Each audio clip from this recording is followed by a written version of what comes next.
as for my second reason, horror has been having, I don't want to say a renaissance, but kind of a renaissance. I mean, Weapons and Sinners both getting Oscars, and not just one, multiple, as well as being recognized at the BAFTAs and many other Academy level awards. You gotta admit, horror's on a comeback, and to make a glaringly obvious point clear, horror is synonymous with remakes, reboots, legacy sequels, so doing this with Friday the 13th wouldn't be completely a shocker to modern audiences. But you see, I can make all these points, but how would they actually react?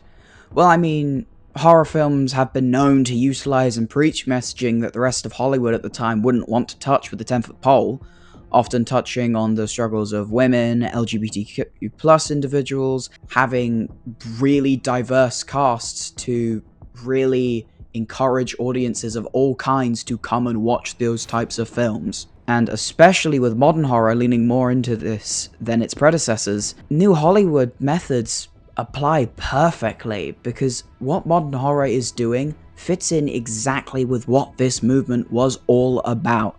So I want to remake Friday the 13th, giving it deeper themes, not necessarily changing the story all too much, but doing enough so it feels right.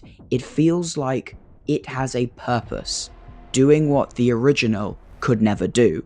But I mean, speaking of the past, let's actually talk about it. Back in the classical age of Hollywood, the medium was dominated by 5 major studios: MGM, Paramount, Warner Bros., 20th Century Fox, and RKO. These studios not only owned the means of production, but the cinemas to show their work, with movies being used for entertainment, but also for pushing government propaganda. This was done through the Hays Code, a strict set of guidelines placed on films forbidding the showcases of explicit content such as sex, profanities, drugs, alcohol, criticism of religion, and homosexuality. However, leading us out of World War II, many leftist movements began to pop up across the world, giving birth to counter-cinema. Like how the government would weaponize films to push agendas, those who wanted to share their stories, feminists, civil rights activists, and rising queer cultures, would use film to give themselves a voice. Thanks to it not all being one large creative movement, you'd have all these different creatives